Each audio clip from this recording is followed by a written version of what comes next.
तुम्ही होणार होती. असा व्यवसाय वाढवण्यासाठी फार सोपी आणि सिंपल पद्धत आहे. आपापल्या पालिकेमध्ये मिटिंग वाढवायची. मग तिथं आलेले जे लोक असते कुणी ते कुठल्या तरी दुसऱ्या गावाहून आलेले असते तर ते त्यांच्या गावात मिटिंग लावायची. असा हा व्यवसाय आपण वाढवू शकतो. त्याच्यात कसल्याही प्रकारचं भांडवल न गुंतवता आपण 100% भांडवल नाही, जागा नाही, दुकान लागत नाही. आणि एक छोटीशी बॅग घ्यायची. बॅगेची 5-6 प्रॉडक्ट ठेवायचे. दुसरे आपला काहीतरी व्यवसाय असतो ना, गुत्तेदारी होगी,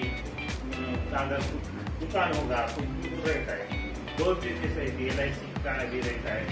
तो चलते चलते हम लोग ये कर सकते हैं. महिला में लेडीज लोगों की भी मीटिंग लगाने का उनके बेटा अलग से माइक के पुस्तक भी आएंगे. सबके लिए बहुत अच्छा प्रोडक्ट है.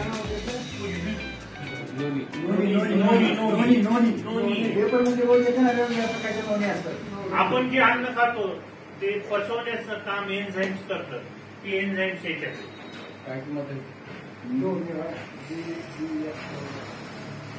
आणि प्रॉडक्ट इकॉनॉमिकल आहे. एवढी काही महाग नाही. बाजारात गेले तरी जे पेस्ट आहे यामध्ये थोडासा 5-50 रुपयाचा फरक असेल. बाकी